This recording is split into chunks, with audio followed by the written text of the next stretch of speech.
दोस्तों, Indian renewable energy development agency limited यानी इरेडा की बात करें तो स्टॉक को लेकर लोगों के मन में बहुत सारा कंफ्यूजन है। कुछ लोग हैं जो कह रहे हैं कि आने वाले समय स्टॉक 4 डिजिट में जा सकता है, लेकिन काफ़ी लोगों के मन में ऐसे भी सवाल उठ रहे हैं, क्या ये आने वाले समय फिर से 2 डिजिट में चला जाएगा और क्या ये 50 से नीचे भी जा सकता है। तो इन सवालों के जवाब जानने की कोशिश करेंगे इस वीडियो के माध्यम से। वैसे तो ये इसका विजन बहुत बड़ा है, जिस सेक्टर में कंपनी काम करे उसमें प्रचुर संभावना है। सरकार ने एक बड़ा गोल सेट कर लिया है, तो आप समझ सकते हो कि इसके अंदर क्या संभावना बनेगी। तो उदाहरण के लिए अगर हम आईआरसीटीसी को अगर देखें तो आईआरसीटीसी भी मोनोपोली बिजनेस करती है। उसका रेलवे ई टिकट बिजनेस है और इसके अलावा कैटरिंग का बिजनेस है। इसी तरह से इसका ग्रीन एनर्जी को फाइनेंस प्रोवाइड करने वाली ये इकलौती ऐसी कंपनी है, तो इसका भी एक मोनोपोली बिजनेस है। आईआरसीटीसी का जब स्टॉक आया, जब आईपीओ लिस्ट हुआ तो वो भी तुरंत लिस्टिंग डबल हुई लगभग, और उसके बाद में इसमें एक अच्छी तेजी भी बनी। लेकिन जो दौड़ थी वो काफ़ी बड़ी रही। आप ये समझ सकते हो कि जब स्टॉक ने दौड़ना शुरू किया तो 350 रुपये के आसपास का जो आईपीओ था वो लगभग 6000 तक चला गया। तो क्या वैसे ही संभावना यहाँ पर भी बन सकती है? तो बिल्कुल बन सकती है, और इसी को लेकर इस वीडियो के माध्यम से हम डिस्कस करेंगे कि आगे जाके क्या क्या संभावना बन सकती है। लेकिन फ्रेंड, उससे पहले अगर आप पहली बार हमारे चैनल पे आए तो चैनल को सब्सक्राइब कर दीजिए, एक बेल आइकॉन दबा दीजिए ताकि जब भी नया वीडियो बने पहला नोटिफिकेशन आपको मिले। वीडियो पसंद आए तो लाइक शेयर जरूर कीजिए। चलो फ्रेंड्स, वीडियो स्टार्ट करते हैं। मैं हूँ आपका दोस्त SB दवे और हमारे अपने चैनल ऑनलाइन कमाई में आपका बहुत बहुत स्वागत है। तो सबसे पहले अगर हम बाजार की बात कर ले तो BSE सेंसेक्स में हमने फ्राइडे को काफ़ी अच्छी तेजी देखी है। 71,106 के स्तर पे क्लोजिंग थी, जहां पे देख सकते हो कि 241 पॉइंट की तेजी देख रहा हूँ मैंने, 0.34% की तेजी। तो बाजार ने तो अच्छी खासी क्लोजिंग दी और फिर से 71,000 के स्तर को छू लिया। लेकिन ये तेजी सिर्फ BSE सेंसेक्स में थी। BSE फाइनेंशियल सर्विस में काफ़ी बड़ी गिरावट हुई है। 10,311 के स्तर पे देखो कि 0.47% की गिरावट थी, यानी लगभग आधा % के आसपास की गिरावट। तो कुल मिला के देख लो कि बाजार में सेंटीमेंट इस समय उतने अच्छे नहीं है, दबाव देखने को मिल रहा है, और इसका निगेटिव इफेक्ट हमने इंडियन रिन्यूएबल एनर्जी डेवलपमेंट के ऊपर भी देखने को मिला। तो स्टॉक की शुरुआत हुई तो पॉजिटिव 111 पे, क्योंकि क्लोजिंग थी गुरुवार की 109 की, पर यही दिन भर का हाई रहा। जैसे कि बाजार में दबाव का माहौल बना, इसने भी 108 का लो बना दिया और अंत में क्लोजिंग 109 के आसपास रही, जहाँ पे 0.36% की गिरावट थी। तो बड़ी गिरावट तो नहीं है, जैसे BSE फाइनेंस सेक्टर में गिरावट है उसी के हिसाब से यहाँ पर भी कुछ गिरावट है, यानी एक तरह से स्टॉक स्टेबल होने की कोशिश कर रहा है। अब यहाँ पे बाजार के लिए जो सबसे बड़ी बैड न्यूज है कि FI फिर से बाजार में बिकवाल बन चुके और लगातार बिकवाली करें, उनकी बिकवाली का आंकड़ा बढ़ रहा है। ये बहुत बड़ी चिंताजनक बात है। क्या FI फिर से बाजार में अब बिकवाली शुरू कर देंगे और ऐसे में फिर तेजी रुक सकती है, और बड़ी तेजी के बाद हो सकता है कि प्रॉफिट बुकिंग में से गिरावट भी हो। तो 18 दिसंबर को उन्होंने 33 करोड़ की बिकवाली की। 19 दिसंबर की बात की, उनकी बिकवाली बढ़ के 601 करोड़ तक पहुंच गई, और 20 दिसंबर को उन्होंने 1322 करोड़ का माल बेचा। 21 दिसंबर को 1636 करोड़ तक का उन्होंने अपनी बिकवाली कर दी। तो फिर आप देख दो कि 22 दिसंबर को देख सकते हो कि 2828 करोड़ की बिकवाली की। ये आंकड़ा लगातार बढ़ रहा है, ये सबसे बड़ी चिंताजनक बात है।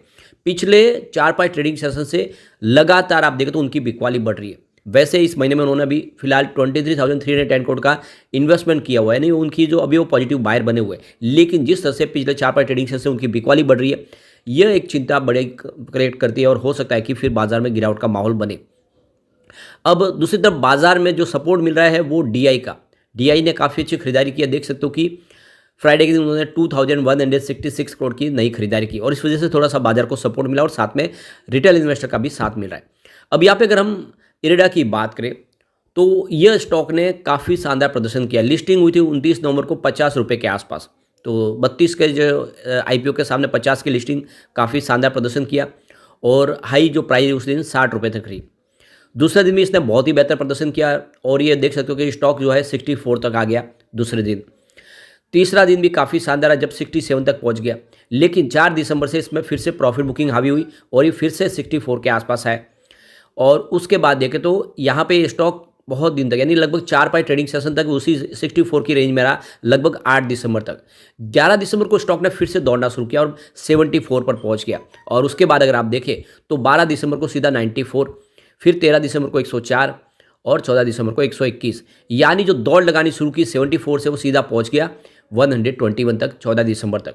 उसके बाद में इसमें प्रॉफिट बुकिंग फिर से आई, तो फिर स्टॉक देखे तो 120 और फिर 18 दिसंबर को 102 तक आ गया। 19 दिसंबर काफ़ी अच्छा रहा जब फिर से स्टॉक ने दौड़ना शुरू किया, 113 तक आया, और अब आप देखें तो एक तरह से ये 110 के आसपास सेटल होने की कोशिश कर रहा है। तो स्टॉक ने दौड़ तो बहुत सारी लगाई है, लेकिन अभी भी इसमें संभावना पॉजिटिव बनी हुई है। उसके पीछे वजह इसका सेक्टर, यह ग्रीन एनर्जी सेक्टर को फाइनेंस प्रोवाइड करने वाली इंडिया की इकलौती ऐसी कंपनी है जो सिर्फ ग्रीन एनर्जी प्रोजेक्ट करती है। अब इनके प्रोजेक्ट देखें क्या क्या सेक्टर में ये फाइनेंस प्रोवाइड करती है, तो आपको सोलर एनर्जी दिखाई देगा। Second, wind energy, hydro energy, bio energy, transmission line, waste to energy, energy efficiency and conservation, और इसके अलावा कंप्रेस्ड बायोगैस यानी सीबीजी, और new emerging technologies, biomass pellets, इन सब के ऊपर ये फाइनेंस प्रोवाइड करती है। यानी एक तरह से देखिए ग्रीन एनर्जी सेक्टर को ये प्रमोट करती है, उसको फाइनेंस प्रोवाइड करती है उनके लिए हर तरह से, और पूरी तरह से सरकारी कंपनी है। इसका बिजनेस तो बहुत तेज़ी से बढ़ रहा है, कहीं पर कोई कमी नहीं है। देख सकते हो कि सितंबर 2022 में जहाँ पे 792 करोड़ का इनका रेवेन्यू था, जो सितंबर 2023 में बढ़ के 1177 करोड़ तक पहुंच गया। ये बहुत बड़ी इसके लिए एक तरह से एक पॉजिटिव ट्रिगर है, क्योंकि लगातार हर क्वार्टर में कंपनी का रेवेन्यू बढ़ रहा है, यानी इसमें कोई कमी नहीं। इसी तरह से इसका प्रॉफिट जो लगातार बढ़ रहा है, सितंबर 2022 में जहाँ पे 184 करोड़ के आसपास था, जो सितंबर 2023 में बढ़ के 285 करोड़ तक पहुंच गया। वैसे जून काफ़ी ठीक था, जून में 295 करोड़ का प्रॉफिट था। ओवरऑल कंपनी को प्रॉफिट शानदार है और लगातार अच्छे प्रॉफिट में बनी हुई है। इसका नेटवर्थ भी बढ़ रहा है। आप देख सकते हो कि 2018 में जहाँ पे 2413 करोड़ के आसपास था, जो 2021 में बढ़ के 2996 करोड़ तक पहुंच गया।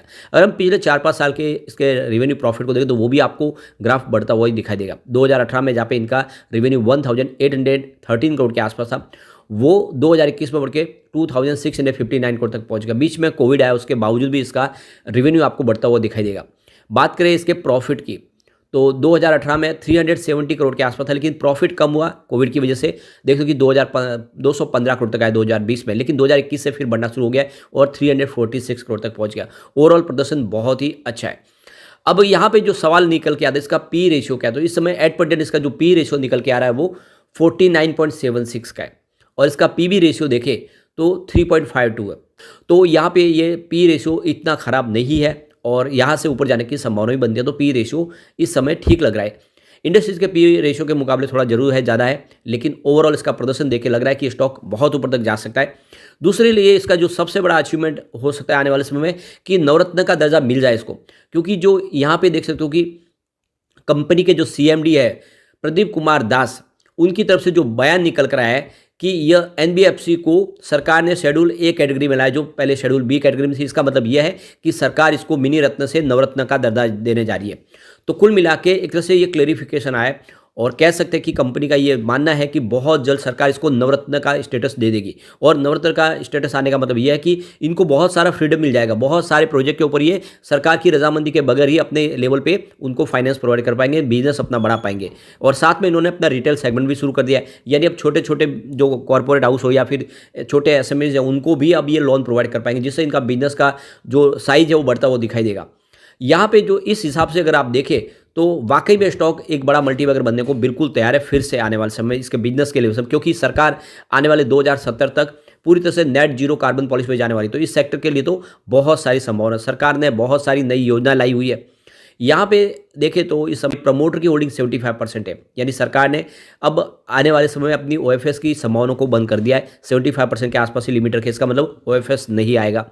FI का इन्वेस्टमेंट भी अच्छा खासा है, 3.95% की होल्डिंग है। DI ने यहाँ पे 8.21% की होल्डिंग ली हुई है।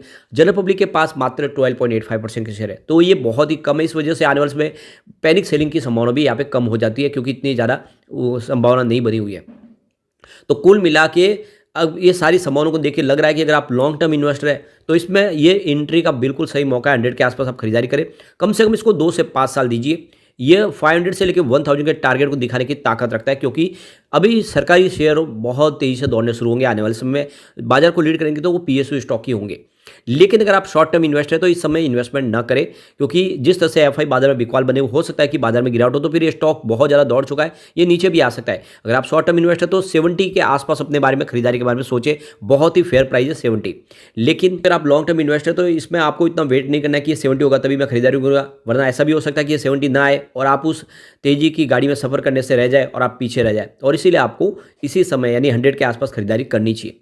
लेकिन फ्रेंड, कोई भी इन्वेस्टमेंट करने से पहले अपने फाइनेंशियल एडवाइजर से बड़ी ले ले या अपना खुद का रिसर्च करें, क्योंकि मैंने वीडियो आपके एजुकेशनल पर्पज के लिए ही बनाया। वीडियो पसंद आए तो लाइक से जो कीजिए और चैनल को सब्सक्राइब कर दीजिए। Thank you friend.